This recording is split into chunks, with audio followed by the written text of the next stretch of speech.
fight in high school. 3 guys were saying disparaging things about my sister, 1 year younger than me. And I said, you can't talk about my sister like that. And I got in a huge fight with them, and I was beating the living dog poop out of them. And they pulled me down to the principal's office. He said, what if what they're saying about your sister is accurate? I went across the table and tried to punch him right at that point in time. And I had to be restrained. They had to call in the police. And I said, I'm going to kill you. You can't talk about my sister that way. And he's like, oh my God. So he calls my dad. He goes, he was in a fight. My dad said, so why are you calling me? We want to let you know your son was in a fight. He said, my dad said, what are the rules? What are the consequences of getting in a fight? He said, suspension. If my son got in a fight, you say the rules are that if you get in a fight, you get suspended. Suspend my son. Why are you calling me? So I got a 3-day suspension. I came home and I was furious. You betrayed me. He said, sit down. If you hadn't defended your sister's honor, we wouldn't be having this conversation. I'd be so disappointed in you. Never been more proud of you in my life. I said, okay, but why didn't you step in? He said, no. There are consequences for your actions. Just because you do the right thing doesn't mean you don't pay a price. You did the right thing, but it's not the right thing if you get away with it. It's the right thing because it was the right thing to do, but now you have to pay the price. You made a decision to break the rules, and I support that decision. You were defending the honor of your sister, but now you must pay the price, or else your actions are meaningless. If you stand up and do the right thing and you don't pay a price, you get away. It's too easy. He said, doing the right thing is sometimes the hardest thing in the world.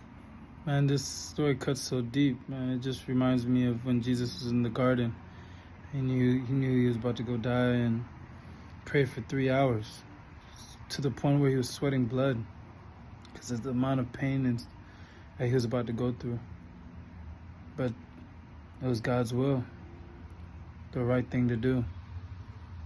And I love that quote. You got to do the right thing, but you will pay the consequences. Fire.